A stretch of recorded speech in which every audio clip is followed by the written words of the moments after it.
When it's on or about 6:30, and I will call this meeting to order, and in doing so ask that everyone please silence cell phones and other electronic devices if you have them. I have a motion moved by Councillor Anderson, seconded by Councillor Bateman, that Council approve the July 15th, 2019 Council meeting agenda as presented. Is there any discussion? All in favor? Any opposed? The motion is carried. Do you have discussion? Remind me which one that one is, Mark. Oh, we received library minutes on our table this evening. The link in your agenda on your iPad is incorrect. So the paper document you received on your table is correct. Thank you, Councillor Bateman. And that motion was carried. Thank you. And I'll ask if there are any declarations of pecuniary interest, and if so, please state the general nature thereof. There are none noted. Are there any announcements? Councillor Tadman. Thank you. Yesterday was the inauguration of the Quinte Access bus, which is available for everybody. This week it ran from, it came into No Frills, went to Gosport, and then over to Presqu'île, up to the health unit, down to Sobeys, out Highway 30 to Codrington, and then the next week it will do the other end, and it'll be stopping at all the other places in between, like last week it stopped at Cheer Homes in Cricklewood, and everyone's welcome to ride it. Cheer Farms. Cheer Farms in Cricklewood. Cheer Homes? Oh, well, they may stop there too if somebody would like to buy one. They might. Thank you. Any other announcements?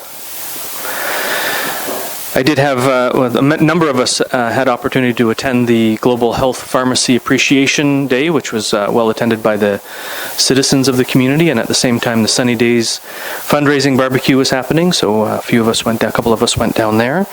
And I had opportunity to represent the municipality at the Alderville Powwow in the afternoon, same afternoon, and met the chief-elect, I'm trying to think of his last name, Dave. Dave Mowat. So they were sworn in. Their council was sworn in yesterday. Anything else? That's it for announcements. Thank you. I have a motion moved by Councillor Anderson, seconded by Councillor Bateman. The council approved the June 3rd, 2019 council meeting minutes as presented. Is there any discussion? All in favor? Any opposed? The motion is carried. And I have a motion moved by Councillor Anderson, seconded by Councillor Bateman. The council approved the June 10th, 2019 planning meeting minutes as presented. Is there any discussion? All in favor? Any opposed? The motion is carried. And I have a motion moved by Councillor Bateman, seconded by Councillor Anderson, that council approved the June 17th, 2019 special council meeting minutes as presented. Is there any discussion? All those in favor? Any opposed? The motion is carried.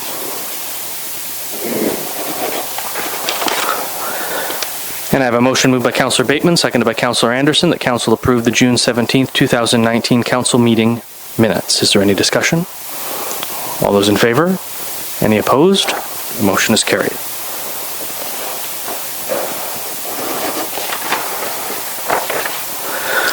There is no statutory public meeting this evening, so we move straight into delegations. Our first delegation is Monty Burke in support of maintaining the prohibition for firearm discharge on Sundays. Mr. Burke?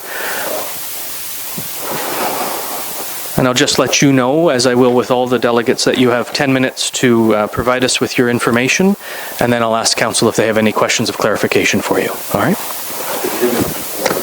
I can give you a couple minutes warning if you need to. I will give you a minute warning for sure. All right. I'll stand if that's all right. Do you mind? First of all, I want to thank Mayor Ostrander and council for giving me the opportunity to represent the. Pardon? You can sit if you want, Monty. Okay, yeah. I will. I'm better standing, but I'll sit. Yes, so thank you for giving me the opportunity to represent the Presqu'île Point Properties Homeowners Association. I also want to thank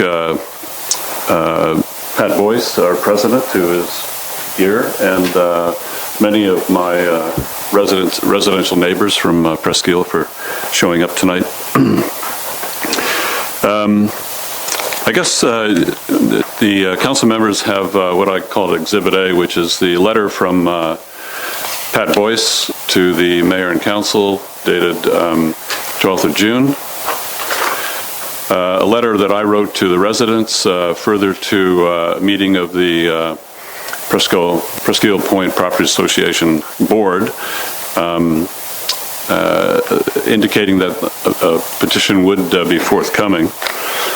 Now, the reason that we have a petition is there was an article in the Independent. I don't have a copy of this, but I think it's on record, and it references a petition that was presented to council earlier, requesting the Sunday discharge of weapons being allowed, Sunday hunting.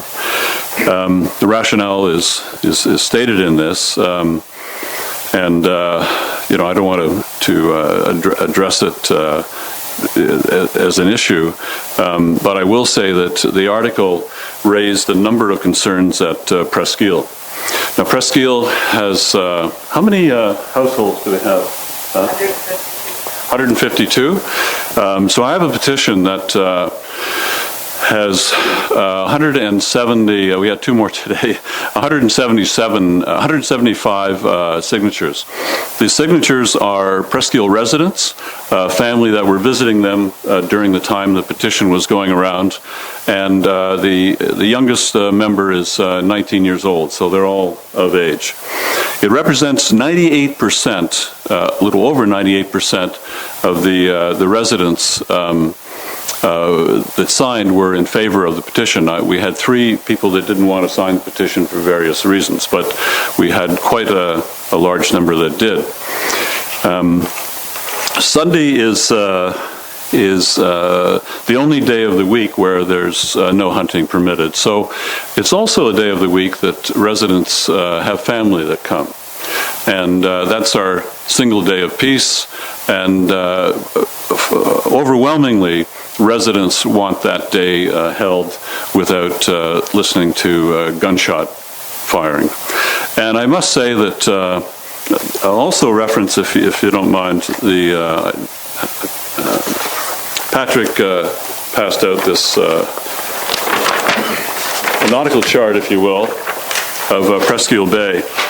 And I've highlighted there the residential no discharge area according to your bylaw, our bylaw of 2003. You'll see there's a gap there, which is Calf Pasture, which is a park property, and they have a blind there. Beyond that, no discharge area continues right to the lighthouse along the shore. The one exception to that is Crown land called Salt Point.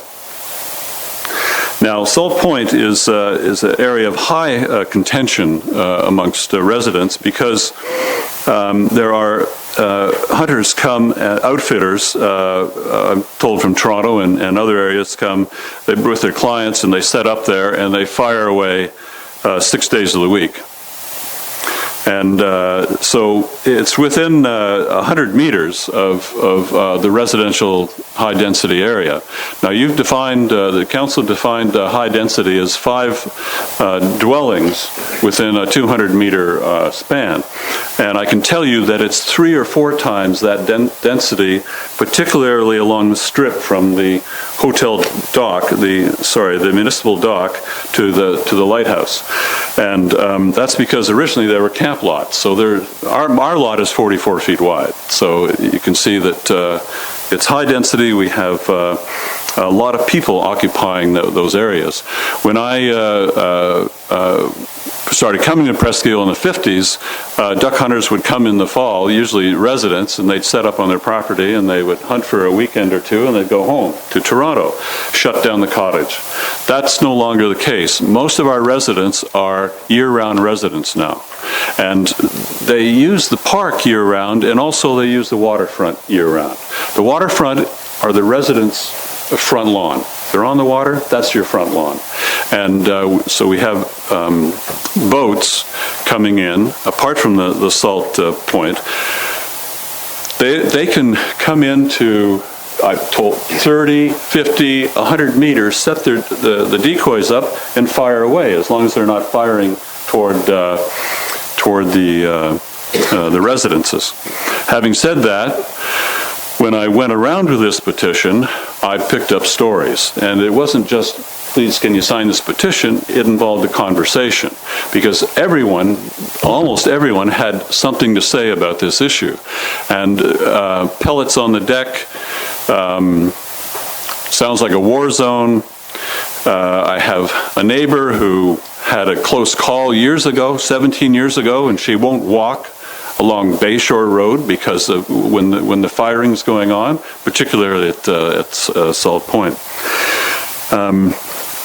So it's it's quite a significant issue for the residents at Presqu'Île, and I cannot think of another, Pat may correct me, but I cannot think of another issue that has come up at Presqu'Île that's generated so much interest.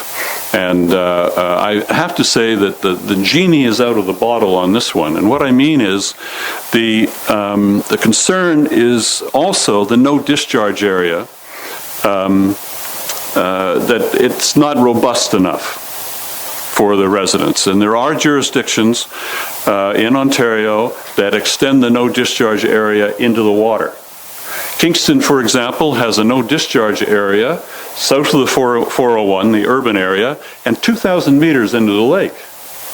Now, I'm not suggesting that's a proper idea or a good idea, but we are suggesting that apart from what we have on the plate today, we do have interest in petitioning council in future about the no discharge area as a public safety issue.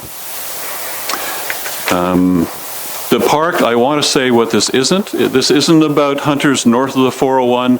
It's not about areas where we can't hear the discharge. It's Presqu'Île Bay, where we wake up Sunday morning, 5 o'clock, 5:30 in the morning, 6 o'clock in the morning, and hear the discharges. And they continue. And then they start again in the afternoon. It's not about the park. I have a number of petitioners here who are hunters and have been hunters. So it's not about hunting, but it's about the noise and public safety. Finally, I did reference give you a copy of the park blind locations. And most of them, as you can see, are on the lakeside. No interest to us. That sound doesn't tend to carry. There are ones in the marsh and a calf pasture, but there's no hunting in the park on Sundays. They're 4 days a week. I think it's Wednesday, Thursday, Friday, Saturday. I know that Friday and Saturday are consecutive days, but there's no hunting on Sundays. If you allow hunting on Sundays, I don't see any reason why the park wouldn't also extend hunting on Sundays. And so that's basically where I'm at. If you have any questions, or is there anyone else that, I have one other person, anyone else like to speak? Fred Wardle is a neighbor. Fred Wardle, 104 Bayshore. I'm on Salt Point Cove. Mr. Wardle, we are recorded, so if you'll come up. I'm on Salt Point Cove, which Monty has referenced, and we see that being used as a hunting spot. In the last couple of years, it looks as though outfitters are coming in with crews of people to hunt there. My wife filmed hunters walking along Salt Point shooting their guns off. So it's becoming even more threatening, I think. In the last year, 2 years, it has upset us a great deal. So we urge you to consider maintaining the ban on Sunday hunting and urge you to consider outlawing hunting on Presqu'Île altogether. Thank you. Thank you. So you have about 30 seconds, Mr. Burke, if you have anything further to say to wrap up. I think Fred wrapped it up well for me. I want to thank... He often does. Yes. I want to thank Patrick Silvestro for walking me through some of the hoops and hurdles So, Patrick, where are you? Thank you very much. So thank you. Just, I'm going to open the floor to sure. any questions of clarification Right. from members On your of council. Okay. Members of council, any questions for the delegate? Mrs. Tadman, Councillor Tadman. It's not a question, but I'm going to say it anyways. I'm with you. I live on the opposite side of the bay, and it's very disturbing to be woken up at 5 thinking that maybe you've been shot, because it's so, as you know, it's so much louder on the water, and so when that gun goes off. But anyways, I've talked to a lot of people on our side, and they're not necessarily, even the hunters, that concerned about Sunday shootings. So I don't think this is going to be a problem to say no Sunday shooting for sure. And I do see all your concerns about it, Pastor, too. Anyone else? Thank you. Councillor Anderson. You brought up thanks for your presentation. It was very well done. You brought up a really good point about Salt Point Island. It's getting, over the years, it's getting a lot more use from these outfitters, as you say, probably. It's sounding like it's becoming a big risk, aside from whatever happens here. What have you done, or what is anybody can do about that? Well, I would suggest that if you considered extending the no discharge area into the lake, which other jurisdictions have done, and there are other ones that you Mr. Burke, could you speak into the microphone, please? Sorry. Thank you. There are other jurisdictions that have extended their no discharge area into the lake under the clause in the Municipality Act that allows for public safety, and it is a safety issue. The other thing about Salt Point is that it is within, I would say, 20 meters of the federal channel, navigable channel, which is open as long as the ice is out. It's open. So I'm always sort of curious of seeing boats come in and that happen. Yeah. And there are about 6 cottages on the other side of that point, right? Right in that cove. There are more than that. Or more, yeah. Yeah, quite a few, yeah. The other thing I would say is that cottagers kayak, not just in the summer, but throughout the navigable season. Today, I counted 8 people kayaking. Now it's summer, but they also kayak and fish and so on, right up to until ice up. Yeah. Any other questions from members of council? Thank you, Mr. Burke. Appreciate your time. Thank you. I have a motion moved by Councillor Bateman, seconded by Councillor Anderson, that council receive the delegation from Monty Burke regarding support of maintaining the prohibition of firearm discharge on Sundays. Is there any further discussion? All in favor? Any opposed? The motion is carried.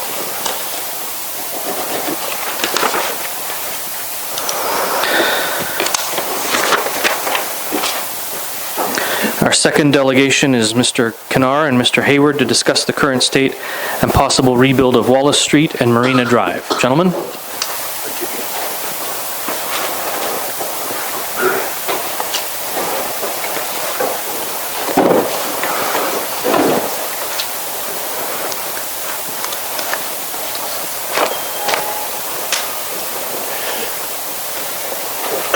Oh, great.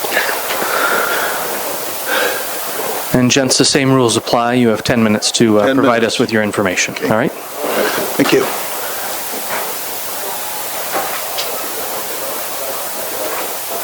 Oh, good. I'd like to thank the council for the opportunity to present this issue, which affects the people on, not on. You are on. You're I'm on? Yeah, yeah, Okay. you are. Affects the people of Marina Drive and Wallace Street. And you've heard the saying, Houston, we have a problem. Well, what I say now is Brighton, we have a problem. The people in white that you see back there are all in support of our petition to have the streets rebuilt. Now, the interesting thing is that of all the petitions we had signed, we had nobody who said leave the street the way it is. Everybody who signed the petition indicated they want something done with it. So, because we have very limited time to speak, I had also created a white paper, which you should have a copy of it. It's got a lot more details. It's got residents' comments, their concerns. But both the PowerPoint presentation and the white paper have the format of introduction, background, current state of these two roads, Brighton's potential liability, road rebuild possible funding options, closing remarks, and recommendations. Okay. So, in May of 2019, we developed a petition and we circulated on the residents of the two streets. And as I mentioned, the residents responded overwhelmingly that they wanted the streets rebuilt, and we sent copies of the delegation report to Patrick Silvestro in PDF format on July 2nd. So here's the background from what we can detect. In and around 1987, Marina Drive and Wall Street had developer roads put in, single rough asphalt coat put in as indicated by the oldest manhole cover dates. A major developer at that time was Tony Wallace, and that happened during the tenure of William Pettingill, the mayor of Brighton at the time. It appears that only the developer level of asphalt was put down with no curbs or sidewalks as planned. One of my neighbors had actually seen the laid out plan which indicated curbs and sidewalks, but that never happened. But at some point, Brighton assumed control of these streets without the roads being finished. So the current roads, the state of them. These streets have been weathered for 32 odd years to the point where the asphalt is uneven, broken, missing. And issues include raised manhole covers, to me indicating a final asphalt coat was to come from the town. And there's more information on the white paper. This is an example of the broken asphalt with a puddle in front of 6 Wallace. Now on the bottom left-hand side, you'll see gravel. And that gravel is not your fine gravel that you typically put on the shoulder of a road, but it's the gravel that's coming up from beneath the road. So we're getting overwhelming amount of gravel coming up. This is a picture of Marina Drive, broken asphalt for most of the length of the street, and you can see how bad it is at the bottom corner there. So Brighton has a potential liability, and being a resident of Wallace and talking to neighbors, I know that there are 2 cases, and probably more, where raised manhole covers have been hit by snow plows, shattering one in 2006 and another time sending a manhole cover down Wallace Street. And this information came from a public works employee and from 2 long-term residents on Wallace. And the employee back in 2014 stated to me, Wallace and Marina are the 2 worst streets in Brighton. So if manhole covers continue to be raised, it's only a matter of time before property damage or serious injury to a resident occurs, becoming a liability for Brighton. So we want to pay for this somehow. So some of the funding options that I saw were increased property taxes, but I don't think this is a very viable option, as many Brighton residents are retired living on a fixed income. Make infrastructure funding application. I sent an email to the Honorable Kim Rudd and asked her about infrastructure money, and she indicated to me that the money is flowing. I don't know if it's a matter of having to make an application for it or just how that works, but she says infrastructure money is flowing. The other one is floating a bond to rebuild these 2 streets, and this in my opinion, could be a win-win scenario. Now, this first statement, I don't know if it's true or not, but I thought I saw something in the draft 2019 budget where there was debentures or bonds. So I thought it would be easy to float additional bonds to cover the cost of the rebuild of the road. Now, Brighton could sell these bonds using the following rationale. There are a lot of retired people in this area, and as people age, they become more and more conservative with their money. So there's probably a lot of money in TFSA accounts getting daily bank interest, which is around maybe 1.23%. Now, the banks charge an interest rate of probably about 3.5, but I don't know if that's current for a best rate. Brighton citizens who have money in the TFSA account getting daily bank interest would be very happy to get interest of 2.5 from a Brighton bond, effectively doubling their interest income. So in that case, Brighton wins and Brighton citizens win. Now the question is, how does the bond get paid back? Well, from the draft Brighton budget of 2019, it costs the developer approximately $8,800 for services and the right to build a single-family resident building. If this charge were increased to $10,000, then there would be enough money to pay the bond back and interest, assuming that approximately 200 single-family residents are built. Now, it needs to be noted that there are a significant number of people who sell their houses in the GTA. Craig is one of them, and I'm one of them, to move to our town in order to buy very economical houses in comparison to the expensive GTA houses. So, in closing, Brighton Council of 2019 has an opportunity to make right a neglect, a sin of omission on these streets from 1987. We request that the council members walk these two streets to see firsthand the road condition and understand why some of the residents feel like second-class citizens in this beautiful town.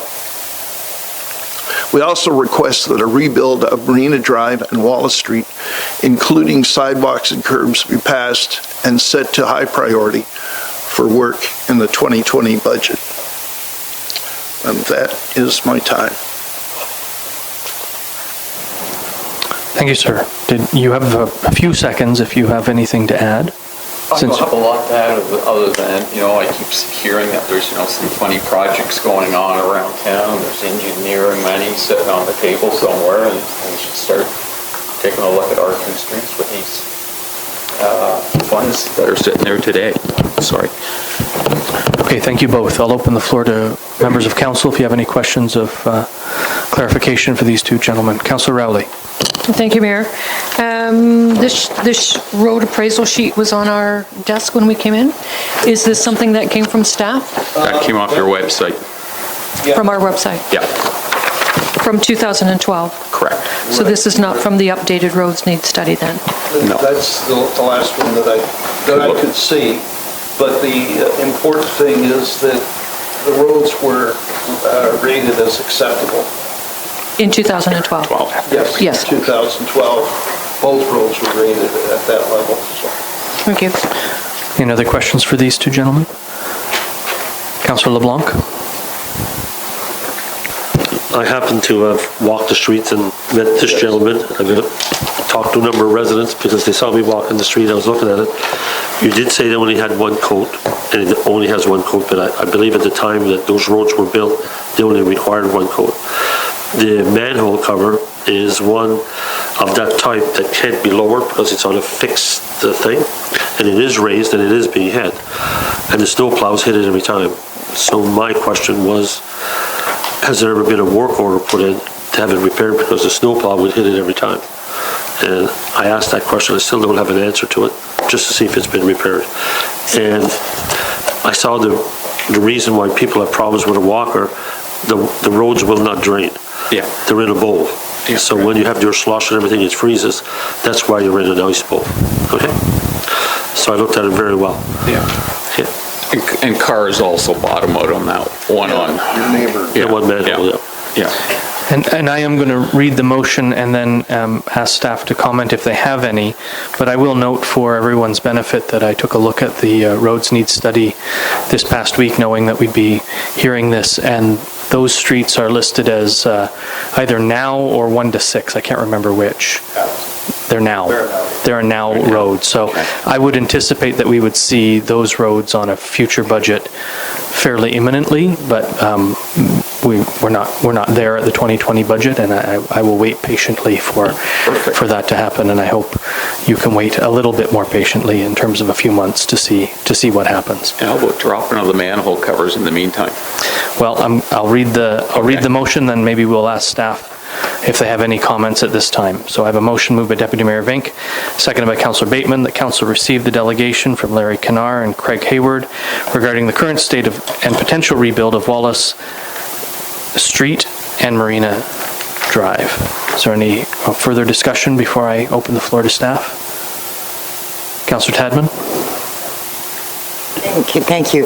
Well, it sounds like there is a real safety issue here. So is there not something that maybe staff, when they speak, will be able to, as Councillor LeBlanc was talking about, lowering them a bit? Did you say that is possible? Not with those type of manholes. No? Not with that type. The newer ones you can raise up and down, but those ones of the old type they're fixed on.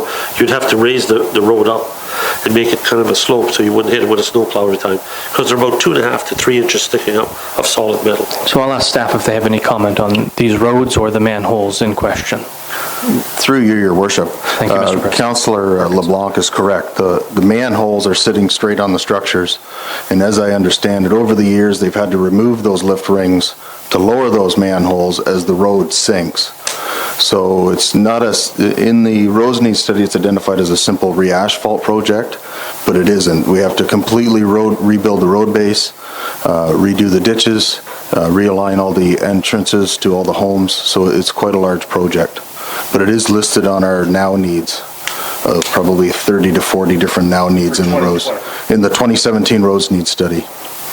No, to be prioritized as budget permits and as our asset management plan gets developed later this year. Well, if you float a bond, you'll have your money. I'll go to Deputy Mayor Vink in a second. Could you just mention again how many roads are on the now list? I think it's between 30 and 40 different roads that are on the now needs. In similar states of condition. I mean, that's how you get to the now list, right? Right. Deputy Mayor? Thank you. Through you, Mayor, I was just wondering if Linda Whitfield could comment on the bonds and how we do finance roads in Brighton. There are a number of ways that we finance roads. If they're identified in a development charges study, then we can use development charges. These two roads have not been identified in a development charges study. We can borrow externally. Perhaps if it's built into the budget, we do have capital budget that we can spend in a future year on that. And on occasion, we have, it depends on the cost of the project, but we haven't borrowed internally and repaid the following year. So that's pretty much it, or increase the tax base. Thank you. Any other questions or comments from members of council? All those in favor of the motion? Any opposed?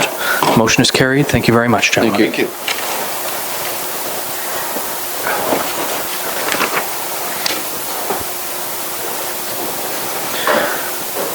Our third delegation is Hannah McCausland on behalf of herself and Hannah Haituoglo to seek council approval for funding and/or sponsorship so they can represent the municipality of Brighton as part of Team Canada in various international science fairs. Welcome back, Ms. McCausland. Thank you very much for having me. And Hannah's in England right now, so I will be speaking on behalf of both of us. And just a reminder, Hannah, you have 9 minutes, or 10 minutes as well. Thank you. Why I cut you off to 9.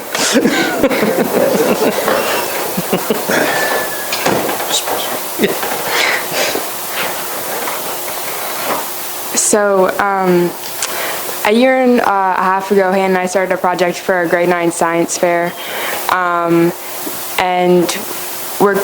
we wanted to improve, I guess, the use of plastics in the world, and we were looking at what we could do to help with the plastic problem that we have.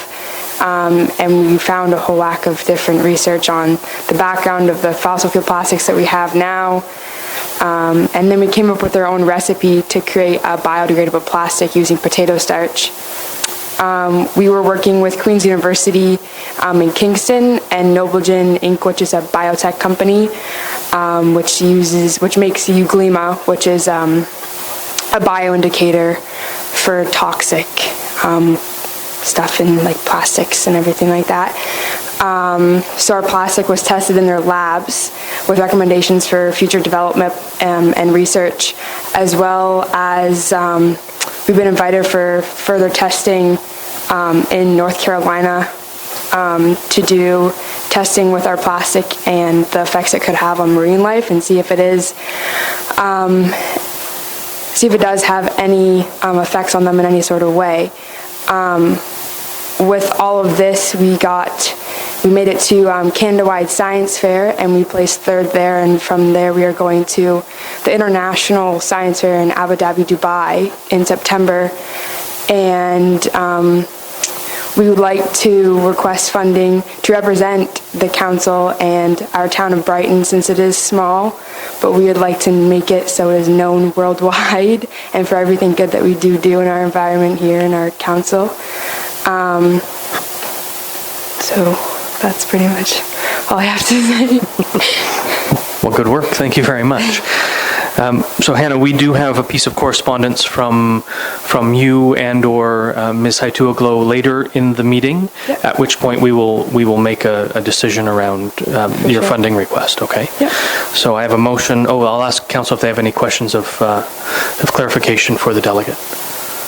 There are none noted. I have a motion moved by Deputy Mayor Vink, seconded by Councillor Bateman, that council receive the delegation from Hannah McCausland on behalf of Hannah Haituaglo regarding funding for international science fairs. Is there any discussion? All in favor? Any opposed? The motion is carried. Thank you very much. Thank you.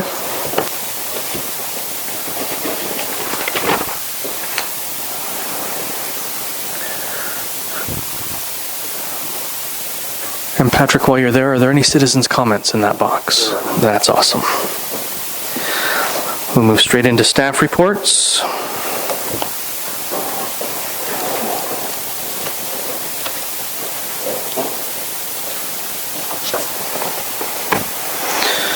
Our first staff report is with regard to Russell, Napier, and Monk additional funding request. It is prepared by Mr. Poole, who I see in the gallery. Mr. Poole, we have read your report. Do you have anything to add or highlight? Thank you. I have a motion moved by Deputy Mayor Vink, seconded by Councillor Bateman, that council approve the additional funds to contract PW 2018-14 Russell, Napier, and Monk reconstruction in the amount of $143,065, and that council authorize staff to fund the Monk Street storm sewer extras from the federal gas tax reserve fund, and that council authorize staff to transfer $8,880 from the public works reserve for the additional pavement work on Russell Street. Is there any discussion? All in favor? Any opposed? Motion is carried.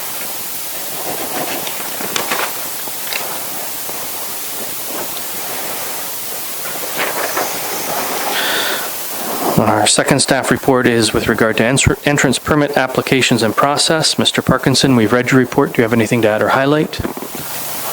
Only at this time, Your Worship, that this is just basically a change in how we do things.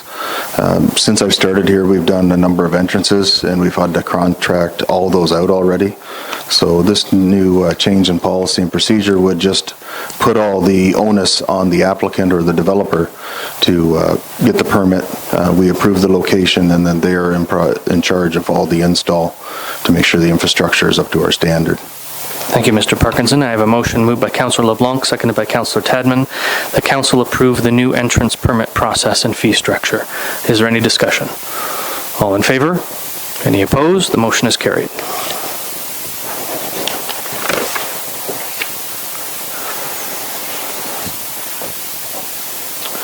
Our third staff report is with regard to movies in the park program. Mr. Miller, we've read your report. Do you have anything to add or highlight?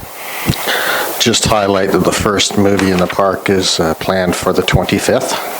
This month is a Thursday night. We're looking, showing it at 8:30. It hasn't been chosen yet. There's a subcommittee that's meeting this week to go over movies.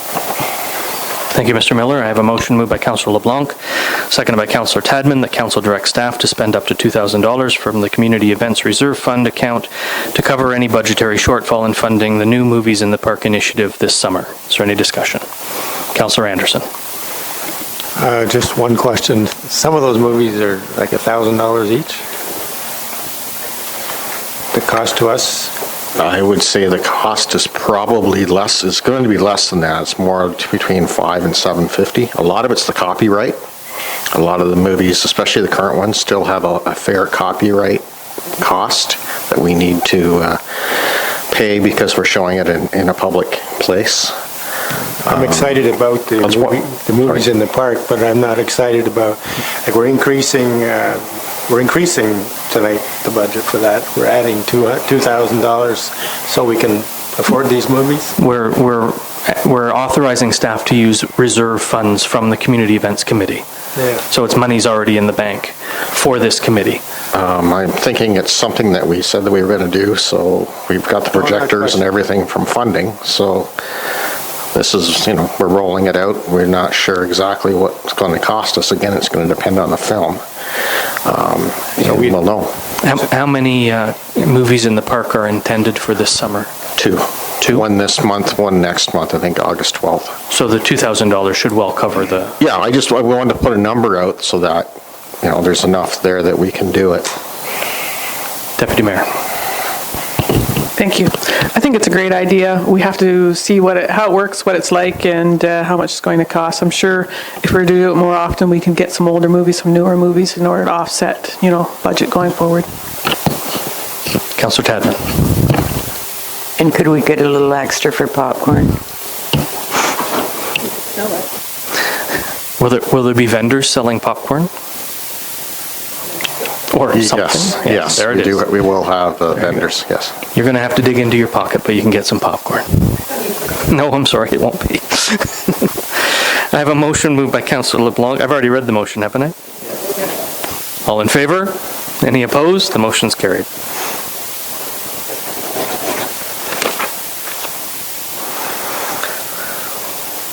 Our next report is the results of tender 2019-07 asphalt work at Parks Properties. Mr. Miller, we've read your report. Do you have anything to add or highlight? Nothing to add at this time. I have a motion moved by Councillor LeBlanc, seconded by Councillor Tadman, that Council award the asphalt paving tender 2019-07 to Drain Brothers Excavating of Lakefield, Ontario, for a bid price before HST of $74,450, and direct staff to create a bylaw allowing for the mayor and CAO to enter into an agreement with Drain Brothers Excavating Limited for this work. Is there any discussion? Councillor Tadman. I did second it to get it on the floor, but that whole area is still covered in water, and it was in 2017. I would think that maybe we should defer this to see if we're going to have high water some more years, because there's no point in putting it down if it's going to wash away. Any other discussion? Councillor Anderson? I agree with Councillor Tadman. I was going to suggest the same thing. I don't know when you're expecting to put asphalt down, but it's certainly not now.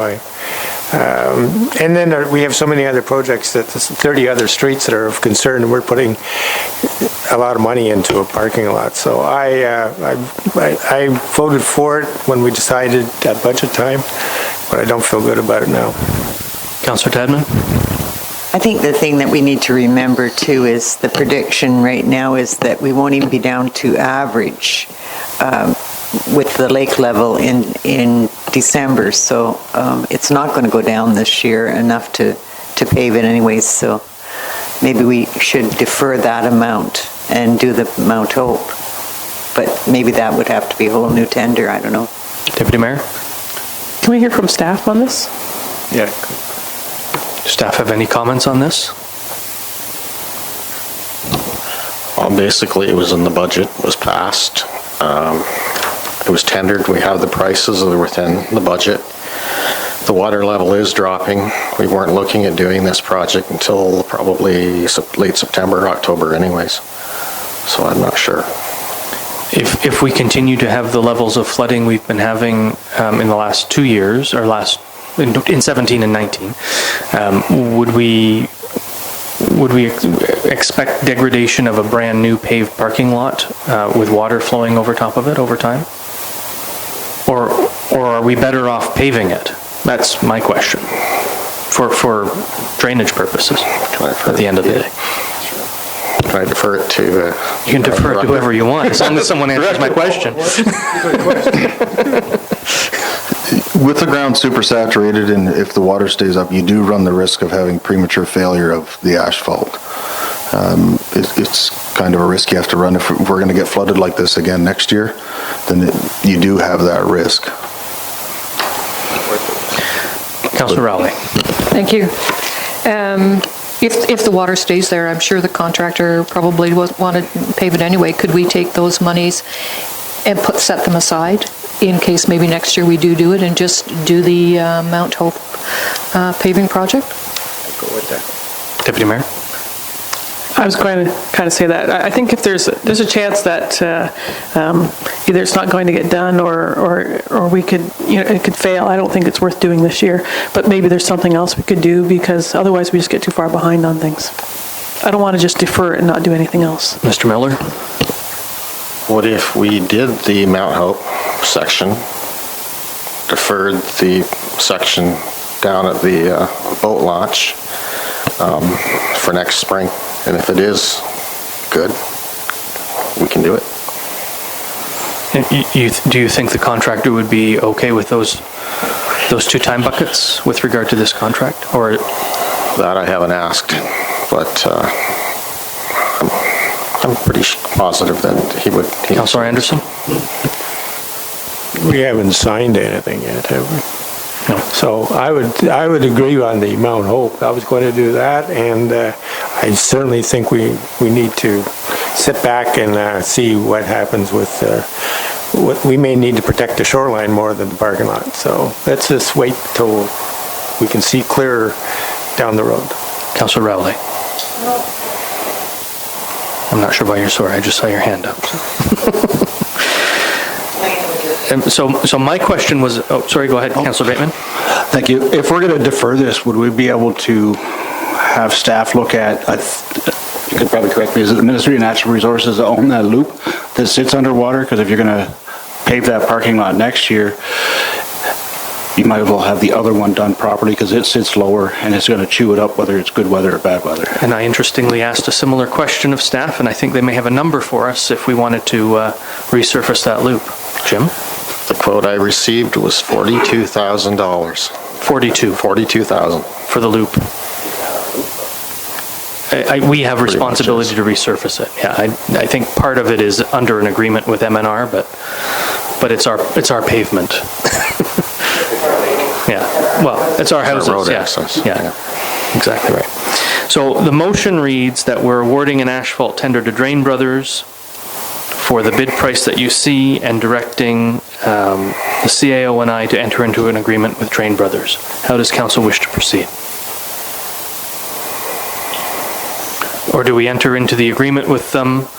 Jim directs them to do Mount Hope and wait and hold the Ontario Street boat launch portion in abeyance until the spring of 2020. And then maybe at that point, we would also bring forward a concept in budget for that loop. And then we would be able to pave the whole thing. Councillor Rowley? I would certainly be in agreement of that. Mount Hope needs to be done, that's for sure. And as staff said, it seems like a waste of money to do Ontario Street, and that's it. Put the money, we've got the money, but save it to do it next year maybe. So does this motion need to be deferred, or do we pass this motion as is under the understanding that the project would be in two parts? CAO? Split? Right now? So the mover is Councillor LeBlanc and seconded by Councillor Tadman. Are you two okay if we split it in this motion? No, I'll just write some words if you're okay with it. I'm just on the mover. I would like to ask Jim if he's okay with it, the Director of Parks and Rec. I think it was his idea. Go ahead. Yeah, I'm okay with it. Okay. Good idea.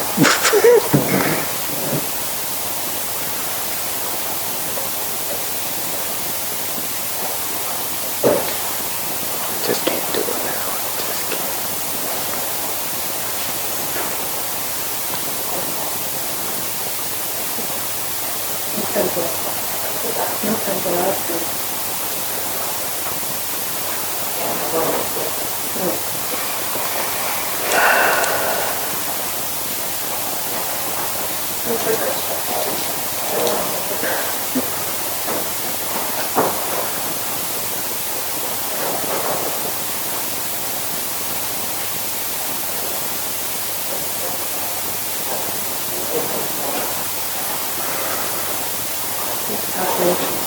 So I've added and further direct staff to resurface the Mount Hope Cemetery portion in 2019 and the Ontario Street boat launch portion in 2020.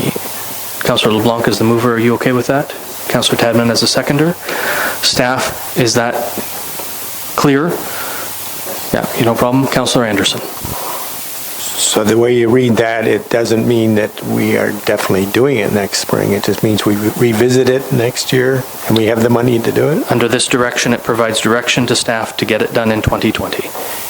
We are accepting the bid. Subject to whatever the weather. Well, you can't do it if there's water. No. Yeah, right. So, okay. If in 2020 we discover we're under the same conditions, I would anticipate staff would come back and say we can't resurface that road. We'll put those monies in reserve and we'll have to talk, or something, break walls or whatever it is we need to build down there, right? Yeah, maybe. But under this motion, we are accepting. As long as it's noted, I think. Yeah, we're accepting the contract and directing staff for the two portions in the different years. Thank you. Any further discussion? All in favor? Any opposed? The motion's carried.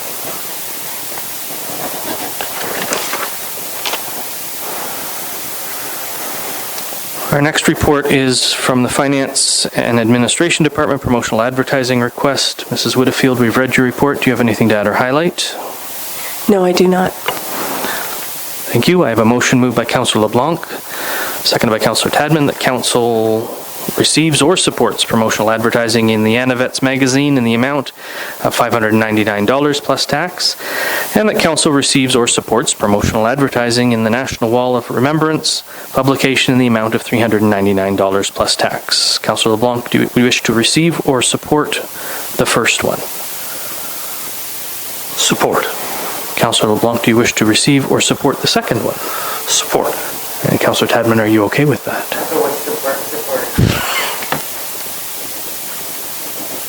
Is there any discussion from members of council?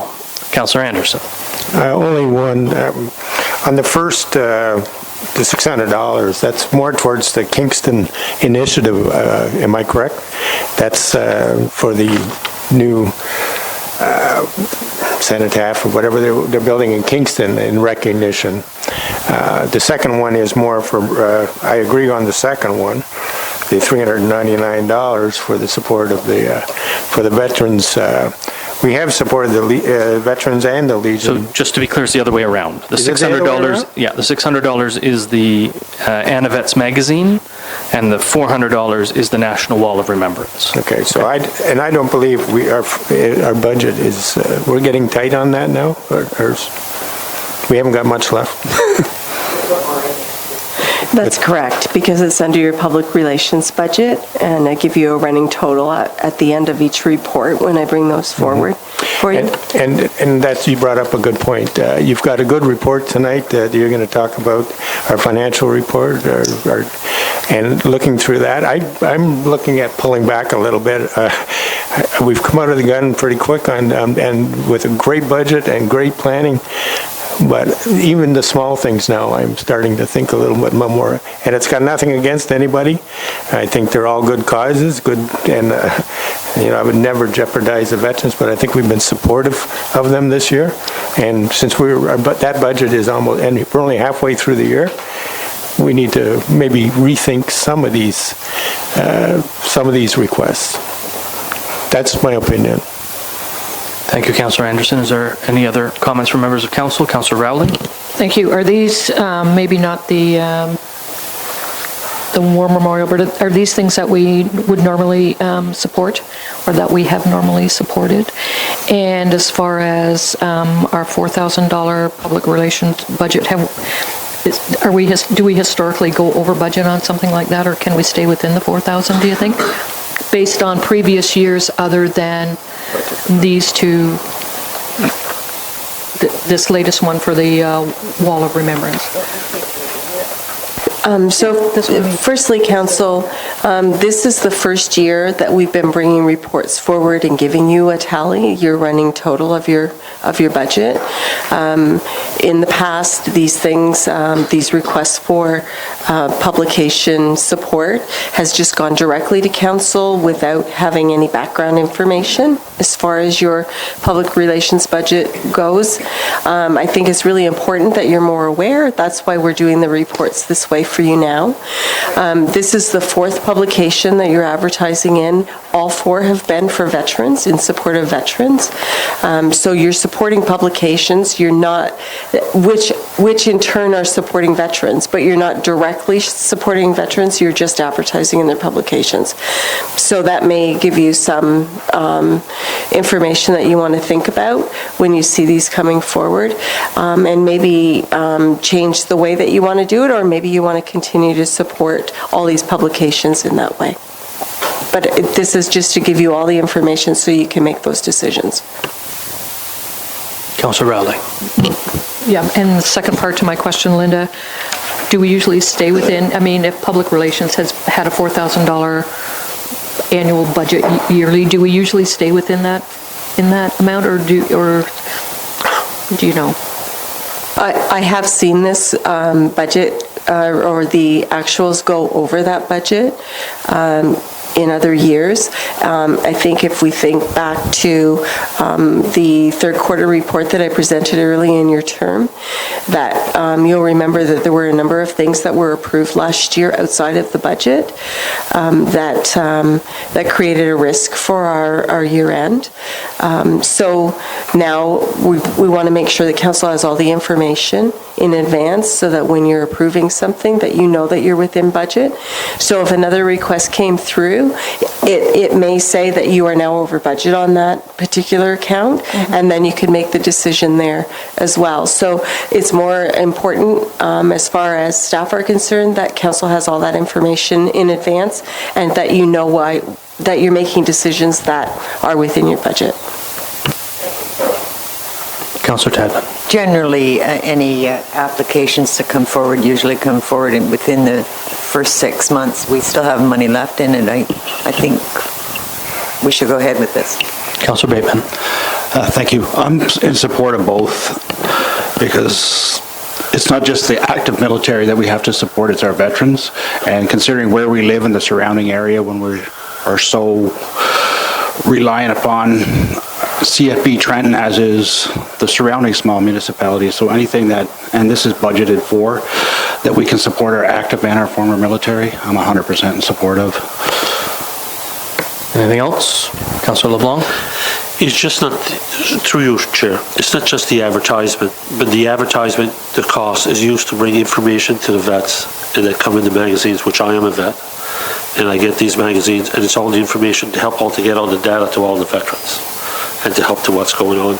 And any funding or taxing or any new government regulation that'll come that'll assist us in PTSD or anything else like that. That's what it's for. Thank you. What's your question, Councillor Rowley? Sorry. Don't apologize, just speak into the microphone. Quarter page ad, is that the smallest size? I have seen them like as business card size, yes. The letter is written almost like that's what we have done in the past. Councillor Anderson. A business card ad is supporting the publisher, not so much the people that we should be supporting. It is a publication that will survive. It's that we've got a couple of things going on here. It's very emotional to support a very good group of people. Veterans are second to none, right? But when it comes to an issue like this or a discussion, and discussion is you did all this work on producing information 6 months into our term or into the fiscal year, we should follow it as a guide and use it because we have 6 more months of this year. The next offer that comes along, it may be something else that is of value to the community. This is advertising. This is promotion. This is not charity. So I believe in the second. I had to mix up. I'm sorry. I believe in the one, but I don't. The second one, I think we're giving our money, our taxpayers' money, away to a Kingston firm that's going to benefit, not going to the right place where it's supposed to go. So I'll vote against that just because I feel strongly about that type of advertising. I've seen it over the years. Publishers make the money, not necessarily the receiving end doesn't see a penny of it. Thank you, Councillor Anderson. Anything else? I am. All those in favor? Are those opposed? The motion is carried. I'm sorry, that was on. I'm opposed to. You're either opposed to the whole thing or you're approving the whole thing. Fair So. enough. Thank you.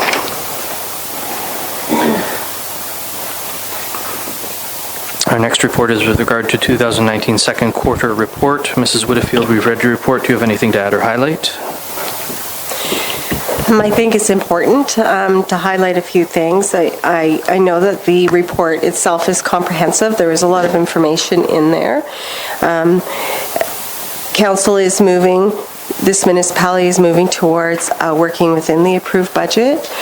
Staff are watching their budgets, and that is important. We do have some risk, and some of those risks are identified in the first paragraph of the analysis of the report.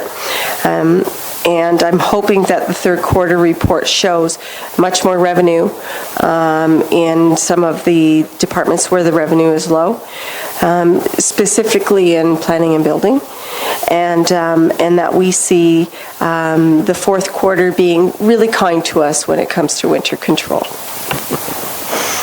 Well, we'll see. I have a motion moved by Councillor LeBlanc, seconded. Doesn't look right.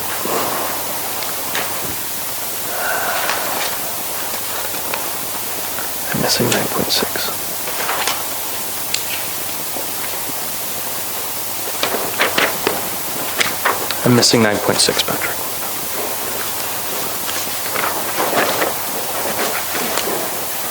Just rewrite it. Yeah.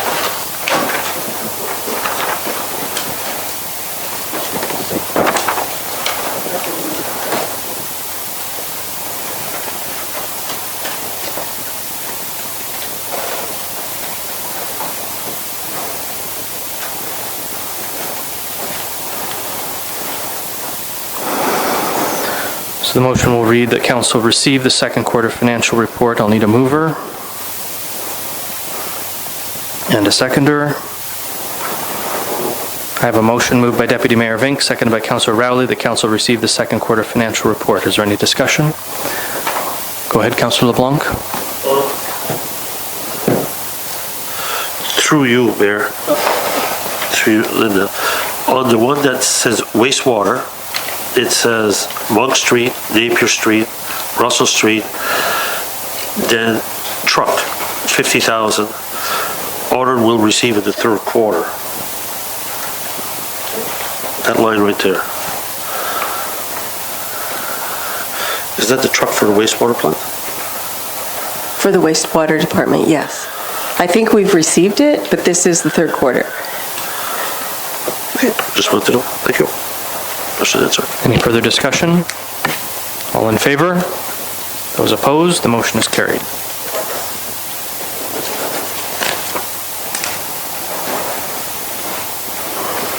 And a staff report from the Clerk's Department regarding summer council meeting schedule. Mr. Castleman, we've read Ms. Doran's report. Do you have anything to add or highlight? I do not. I have a motion moved by Councillor LeBlanc, seconded by Councillor Tadman, that council suspend the procedural bylaw 126-2018, section 4.2D and 4.3D to move the August council meeting and planning meetings from the third week to the second week of August, being August 12th for the regular council meeting and August 14th for the council planning meeting. Is there any discussion? And just for everyone's benefit, that's because AMO, the Association of Municipalities of Ontario Conference, lands on the third week, and I think many of us are planning to attend that. All in favor? Any opposed? The motion is carried.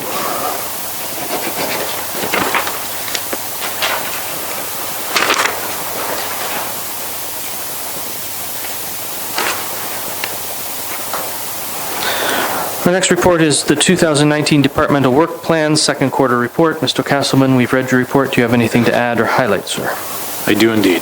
This is the first quarterly report that's been prepared for both council and the community with respect to the initiatives that we've undertaken relating to our recently approved 2019 strategic plan. Highlights for your consideration, I'll talk about 4 items that I wanted to touch upon with respect to financial matters. We've been very busy with respect to approving the capital budget and operating budget for 2019. Finance staff have spent significant time in preparation of the 2018 year-end statements. We've just approved the asset management policy at our last council meeting. That was one of our strategic initiatives to get that underway. Our development charges study is ongoing. We've had an opportunity to complete the background report, and we've also had stakeholder consultation with the development community in a training session for council. We're currently taking a look at our corporate purchasing bylaw and hope to be bringing forward a revised bylaw, hopefully at the next meeting, which is mid-August. The second item that I'd like to highlight is with respect to flooding. We have a small team, and we've spent a significant amount of time on shoreline flooding. We've asked the fire chief to put together a bit of a debrief to come and talk to us in the third quarter so that we understand clearly what is the extent of time spent and money spent on flooding. It's resulted in certainly some delays in getting on with capital projects this year. So far too much time has been spent on flooding, and now we're scurrying about trying to get the capital projects in the ground as quickly as possible. The third priority that I wanted to highlight is with respect to our wastewater system. We've been moving forward with our MBBR project and trying to get the necessary steps in place. We've completed the final design back, I think, in May 1st. We've submitted the environmental compliance approval application just recently in the last week or so. We've completed a pre-selection for the MBBR equipment supplier, and as you know, we've reached a global resolution with respect to the outstanding fines and charges from under the Ontario Water Resources Act, and that was completed a couple of months ago. From an economic development perspective, we have a number of different initiatives that are ongoing, mostly relating to the planning perspective. We've gotten on with our official plan update. We've gotten on with our comprehensive zoning bylaw review, and we've had much work done in the mature neighborhood study over the course of the last couple of months. We also have been taking a look at our industrial park. As you're aware, we have an industrial park in place that does not have servicing for hydro and gas, and we've been working closely with Hydro One to complete and have a new design approved. We do have the approval of the new design. We do have a cost estimate from Hydro One that we're currently looking at, and we'll be bringing forward a recommendation, I would hope, at the next council meeting for approval to move forward with servicing the industrial park from a hydro perspective. Secondly, we're working closely with Union Gas with respect to putting gas into the park also, and we'll be receiving a quote to do that in the not-too-distant future, and once again be trying to bring forward a recommendation to get on with that project to council in the not-too-distant future. So I thought I would just highlight those 4 particular items. We have a number of different work plans put in place for each department head. You can see what the priorities are in 2019, and it's all about transparency and it's all about accountability at the end of the day. So we're going to be reporting out on a quarterly basis from now on to update council, update staff, and update the community on how we're doing with respect to the implementation of our strategic plan. Beyond that, happy to answer any questions. Thank you, Mr. Castleman. I have a motion moved by Councillor Tadman, seconded by Councillor LeBlanc, that Council approve the 2019 Department Work Plan Second Quarter Report as outlined in Schedule 1. Is there any discussion? Councillor Anderson. Bob, is there any, how's the funding, you're applying for funding for some of these projects. How is that going, and what is the status of that? Through you, Mr. Mayor, our number one priority is the MBBR project. We have a marker of $7.1 million that is in our global capital budget. We've been waiting patiently for the 3rd stream of the federal infrastructure program to be launched. We're anticipating that it will be launched and in about late summer, early September. Our concern is that there's an election this fall and the writ will be dropped in and around that period of time, and that may jeopardize our request for funding on that project. So that's a real concern of mine, and it's something that certainly the mayor and I have had some discussions, and we'll continue to have ongoing discussions and strategies with respect to trying to secure whatever funding that we can. $7.1 million is a big number to any municipality, but particularly this one with the size of budget that we have. So it's critical that we get some second and tertiary funding for this project. Councillor Anderson. Just back on that, I read today, this afternoon, that Bell received millions from Todd Smith from the provincial government for exactly the type of funding you're talking. What's the name? I forget the name of the type of funding. They received 95% funding, millions. So I know we're looking for millions too, but perhaps, did you hear about that, and do you know what I'm talking about? I wish I had more information because I don't have it in front of me. But and I don't. What I do know about the program is that there are 4 intakes. The first 2 intakes are out, and this project is not eligible under either one of those. So there may have been announcements already on the first 2 intakes. Perhaps that's what you're seeing in the local press. The intake that's applicable for us is the 3rd intake. It's called the Green Fund, and it hasn't been launched yet. Yeah. Thank you for that. Deputy Mayor. Thank you. Just actually a question about maybe perhaps to the fire chief about the flooding. I have had people ask about, all those sandbags were put out. Some were put out by staff, some were put out by residents. Who's going to do the cleanup, I guess, is what the question is, and how that will work. If you have something to give me, that would be great. Thank you. Again, through you, Your Worship, to Deputy Mayor.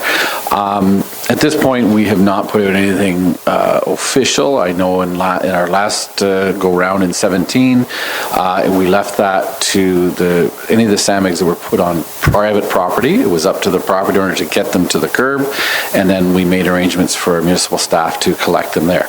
Again, we haven't made that determination as to whether we're going to handle it in that way again. Director of Public Works, Mr. Parkinson, and I, and CAO Castleman, sir, will be just verifying that shortly. But we're still waiting. It hasn't dropped enough yet to put us into that mode at this time. So, okay. Council can anticipate a cleanup plan moving forward, and that will be communicated. Indeed. Thank you. Yes. Councillor Anderson.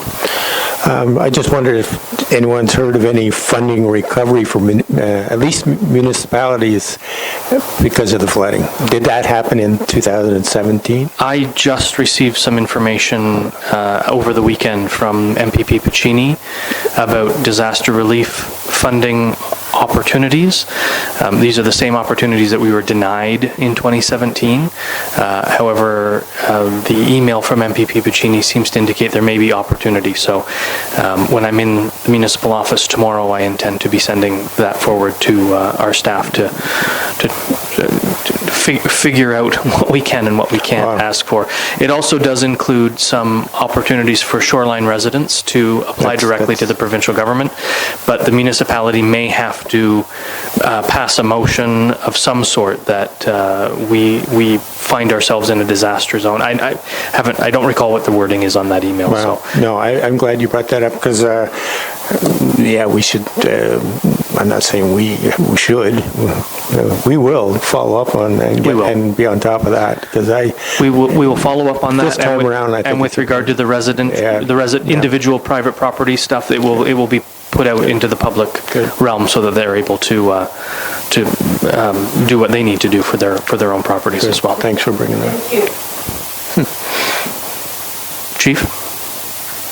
If I may, Your Worship, I did spend last Thursday with representatives of the Ministry of Municipal Affairs and Housing, and we did visit all of the areas that were affected, spoke with many of the residents, and they were bringing a report back to the minister from this area. Again, we did the same thing in 17, but they certainly seen some differences this time as opposed to then. So we hope that maybe Mr. Piccini's email may have indicated that we may have been successful in that, but again, we'll look forward to following up on that. We'll see what happens. Motion is on the floor. Any further discussion? Councillor Rowley? If we could just go to the flooding for 1 second. Based on what you just said and correspondence that you received, if council needs to create a bylaw of some sort, we will do that at the earliest available time, I'm sure. And my recollection of the email requires us to do it within 120 days of the beginning of the incident. So that would take us into September, but we would be able to do it in the August meeting, okay, which sooner is, than later. we'll do it in the August meeting if it's required. Yeah. Anything else? All in favor? Any opposed? The motion's carried.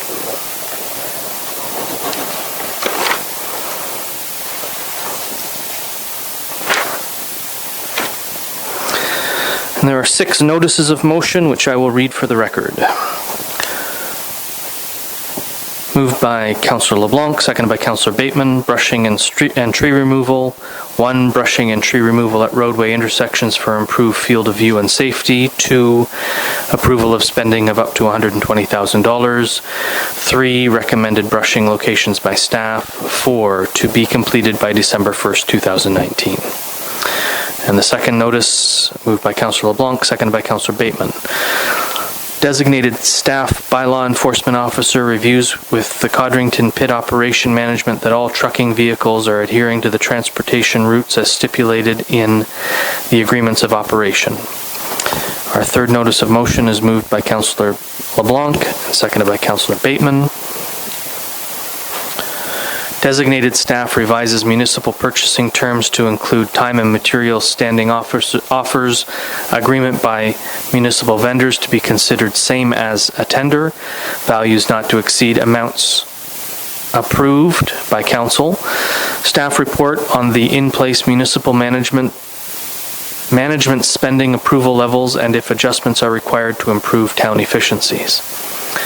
Fourth notice of motion, moved by Councillor LeBlanc, seconded by Councillor Bateman. Staff to prepare a report that is cost-benefit review of new fire hall rental versus ownership. Fifth notice of motion, moved by Councillor LeBlanc, seconded by Councillor Bateman. Downtown painting and roadway marking, painting of curbs, parking lines, and designated handicap spaces. Repainting roadway center lines, stop lines, crosswalks. Approval of spending of up to $120,000, work to be completed by September 15th, 2019. 6, notice of motion moved by Councillor LeBlanc, seconded by Councillor Bateman.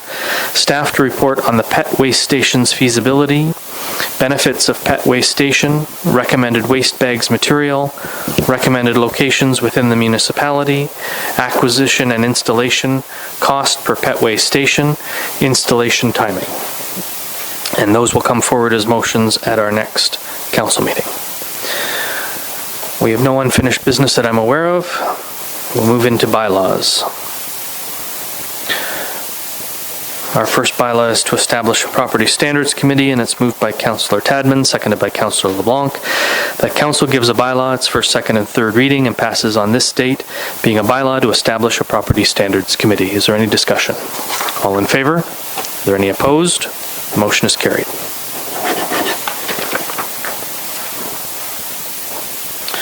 Our second bylaw is to execute a memorandum of agreement with the Bay of Quinte Regional Marketing Board, and I have a motion moved by Councillor LeBlanc, seconded by Councillor Bateman. The council gives a bylaw its first, second, and third reading and finally passes on this date, being a bylaw to authorize the mayor and clerk to execute a memorandum of agreement respecting the partnership between the corporation of the Municipality of Brighton and the Bay of Quinte Regional Marketing Board. Is there any discussion? All in favor? Any opposed? The motion is carried.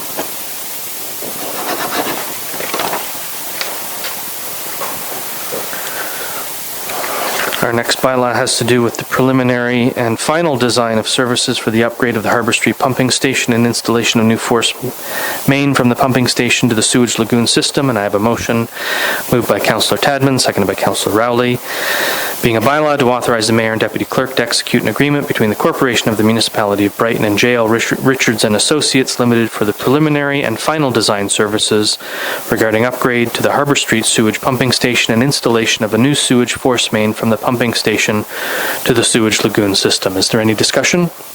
Councillor LeBlanc. Thank you. Through you. When I read the service agreement for the engineering firm, I read that they were supplying us with a $5 million automobile policy. So I asked a question to the Director of Public Works to look at it, and it is, but he also told me before the contract is signed, they will revising that with an engineering proper insurance policy. Am I correct? Through your worship to Councillor LeBlanc, yes, so they have to submit proof of insurance for $2 million professional liability and then a $5 million comprehensive general liability per occurrence. Through you, but it won't be an automobile policy as in the document that I read. It will cover their automobiles as well. Okay. It's a general policy, yeah. But that one there just covers, that I read, just covers automobile. Yeah, and that one is included in their company portfolio that was submitted with the RFP. Okay. So it's just a demonstration document, not part of our contract with them. Okay, thank you. Is there any other discussion? As you two were asking your questions and answering them, the CAO advised that we should add including contract administration and construction supervision to this motion to include that in the bylaw. Is Councillor Tadman as the mover, are you okay with that? Councillor Rowley as a seconder? Thank you. Is there any further discussion? All in favor? Any opposed? Let's do that again. All in favor? Are there any opposed? The motion's carried. Thank you.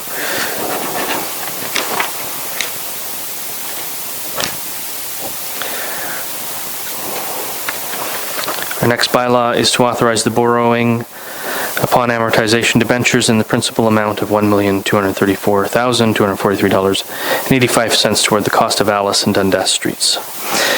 I have a motion moved by Councillor Tadman, seconded by Councillor Rowley. That council pass a bylaw, being a bylaw to authorize the borrowing upon amortizing debentures in the principal amount of $1,234,243.85 toward the cost of the Alice Street and Dundas Street projects. Is there any discussion? Councillor Rowley. Two questions. I guess this is the total cost for that construction project. No, that's not the total cost of the construction project. That's the total cost, the total amount budgeted to be borrowed externally. Thank you. You're welcome. Any other questions or comments? All in favor? Any opposed? The motion is carried.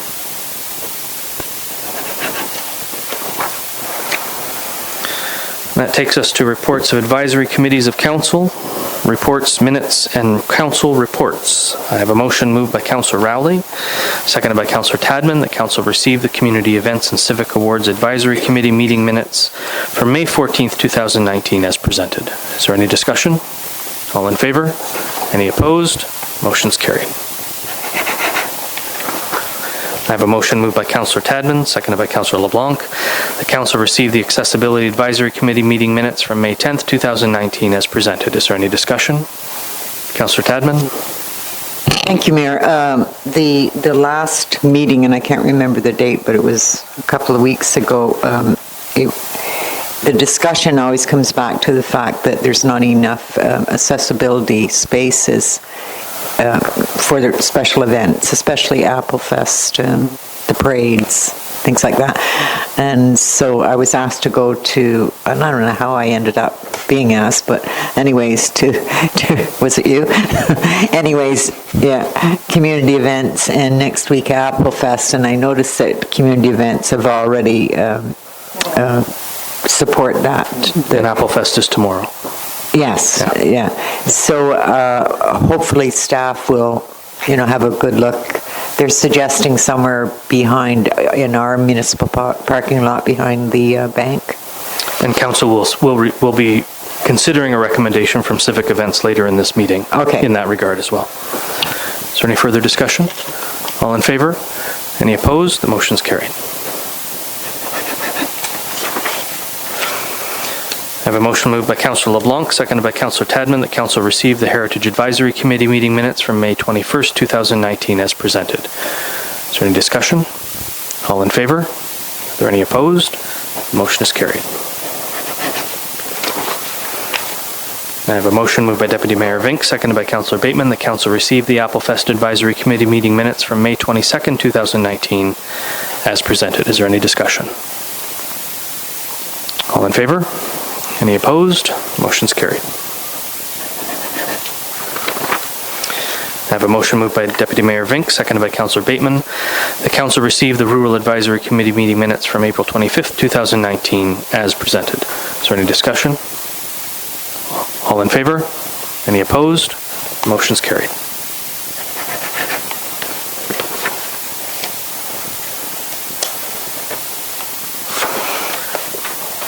Now we'll move into the reports and minutes of statutory committees, boards, and external agencies. I have a motion moved by Councillor Bateman, seconded by Councillor Anderson. The council received the Brighton Public Library meeting minutes from May 22nd, 2019 as presented. Is there any discussion?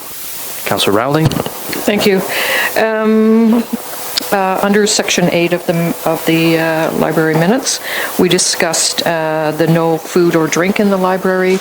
The library board is also under the understanding that the municipality does not have a food or drink policy as far as buildings and things. Is that something we could at some point speak to staff about to maybe put a policy as such together?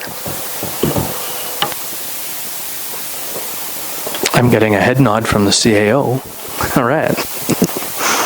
Any further discussion? All in favor? Any opposed? Motion's carried.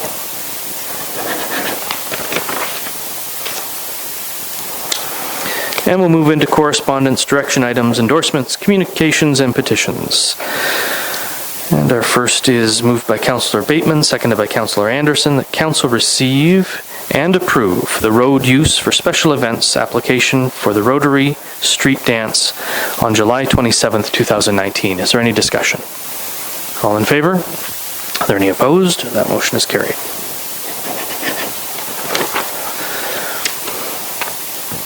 And I have a motion moved by Councillor Bateman, seconded by Councillor Anderson, that council receive and approve the road use application related to the Friends for Life Bike Rally. Is there any discussion? All in favor? Are there any opposed? Motion's carried.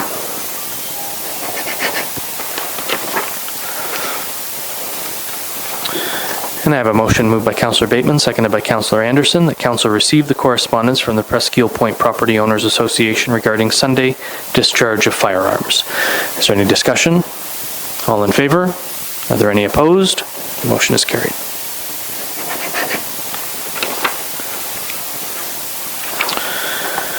And I have a motion moved by Councillor Anderson, seconded by Councillor Bateman, that Council receive the request for funding sponsorship from Hannah McCausland and Hannah Haituaglo.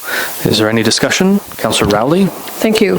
I was hoping that maybe our councillors would see fit to support that motion. And what's next if I would like to change that? Can I do that? Well, how does that work? Do we have to put a new motion on the floor if this one fails? Is that? That's right.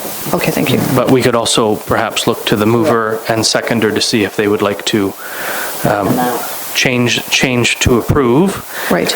And put an amount beside the number. So I'd look to Councillor Anderson to see. My question was, we didn't hear any amounts or, and in budgetary reasons this year, again, if it's in this year, I think we discussed this at our budget time, that we didn't have funds possibly available if somebody else came asking, but I didn't hear any numbers from our delegation tonight. May I make a suggestion? Go ahead. Thank you. I did review our budget, and we have just over $5,000 in our Youth Initiative Fund.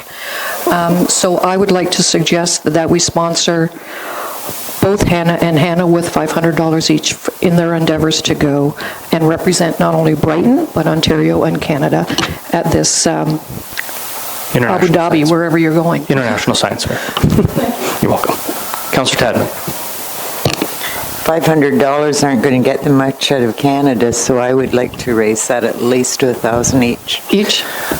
Well, that's great, guys, but I'm looking to the mover and seconder to see what they would like to do, because it's their motion. I was also going to make a recommendation, and I wish I could ask them a question, but there's groups like the economic development people. This is an economic development program that you're involved in. You're actually generating some possible good economy news for our town as well, our community. So I know that they are seeking funds also from Quinte Economic Development Commission, from Northumberland and Economic provincial Development. government and a federal government. And I would anticipate that they would also be seeking funds from local service clubs. So we would not be the sole support. No, and then there's a number of events that they want to attend, so it should be clear on what we want to offer.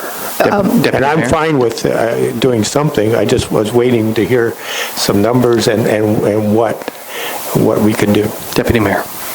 Thank you. I was just wondering if we could get confirmation from Linda as far as the Youth Initiative Fund, whether we can pull money from there or not. It's there for this purpose, this type of purpose. This type of item is completely acceptable to that fund, but it would have to be added to the resolution that staff are directed to transfer it. Councillor Rowley. Thank you. It's my understanding that both girls need to each raise $2,300. And I also spoke, the fire chief has also said that the fire department has sponsored them $500. Nice. Is that from the firefighters' own fund, Chief? No, it is actually from our Nevada Trust accounts that it's going to the... Good work, thank you. Councillor Bateman?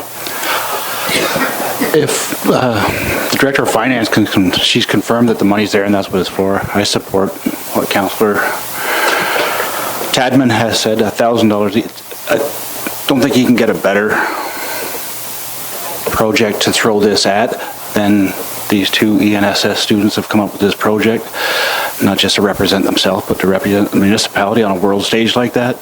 And that's what the funds are earmarked for. You're not going to get a better opportunity to spend it on something of that magnitude. Councillor LeBlanc. To the finance, Linda, how often is this fund used for this type of event? Well, this is a first for Brighton, having this kind of representation. This fund's been used before to support minor hockey teams that are going to the playoffs. So, to assist with busing and that type of thing. But this is a special thing for Brighton, for sure. So it's supporting your youth, and the Youth Initiative Fund was set up for that. We don't contribute to that fund anymore. We should. So we find creative ways to fund it. I can't think of, there was a couple recently. There was one where somebody returned their grant in aid because they didn't use it the Presqu'île Bay. So we put that into the Youth Initiative Fund, which was great. One more question. Go ahead. How much is in the fund? Just over $5,000. So there'll be 3 left. That's right. Just over $3,000. We got to support young entrepreneurs that are going out and designing something like this. Proud of them. I also offered to pay for all their sampling when I met them in the library to help them out because they needed analysis, to help them out for proper lab analysis, to do that personally. And I think $1,000 is very fair. And I would say that, and I'm very proud of these girls and what they've done. So thank you. Anything else? So Councillor Anderson, it's your motion. How do you want to go?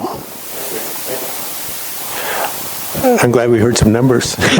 I would, in light that they're going to be getting some funds from economic development and perhaps some other groups, I think $1,000 would be appropriate. So if you want to change the motion, that $1,000 is come from the fund. $1,000 each or $1,000 total? How have you done so far?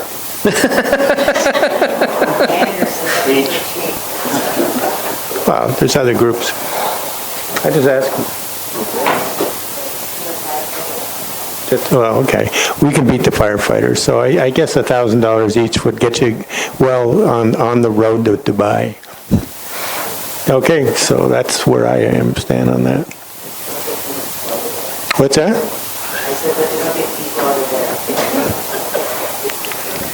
I'm just adding to the motion. Mary's comments.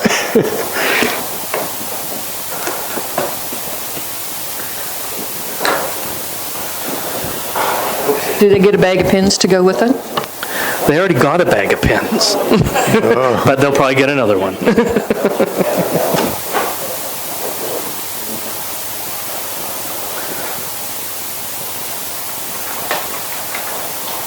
Councillor Anderson, the motion will read that Council approve the request for funding sponsorship for Hannah McCausland and Hannah Haituaglo, and direct staff to provide $1,000 to each, Ms. McCausland and Ms. Haituaglo, total of $2,000 from the Youth Initiative Fund. Is that okay? Perfect. Councillor Bateman? I'm 100% in favor of it. I'll just say that we debated for a few minutes about spending $600 on advertising, and a project of this magnitude, the environmental impact, and the positive light it'll shine on Brighton, this is a no-brainer. Anything further? All in favor? I'm going to say, Councillor. Anyhow. All in favor? Thank you. Those opposed? The motion is carried. Thank you, everyone.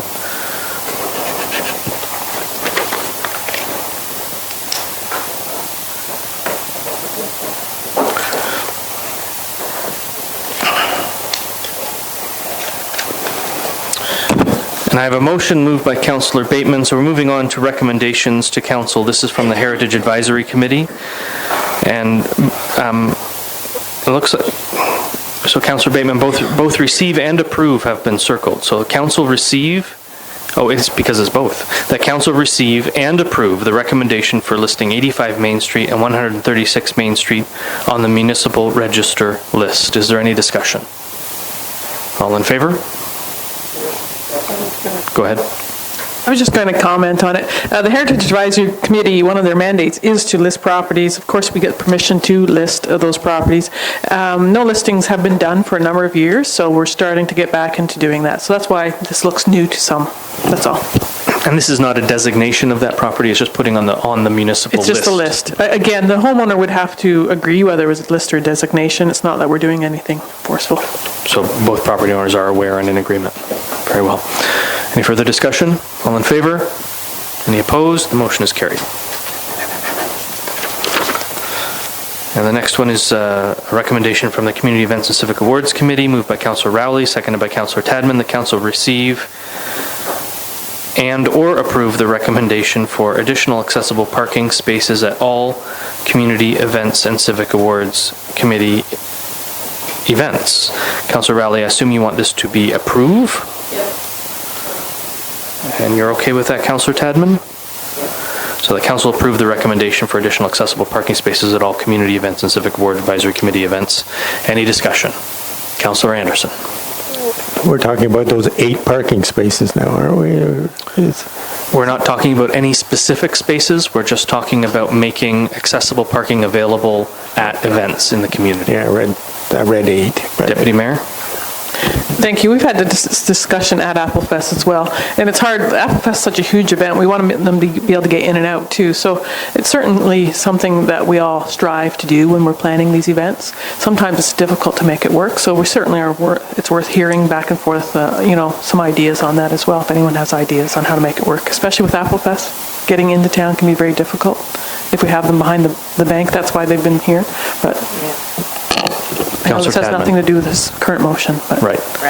Just through you, just to add to what Deputy Mayor said, there's always the Quinte Access bus down behind the municipal building, and some people don't like that, but it is there for all to use, and they will take them to any venue, so maybe more people need to get that news out there that it is available.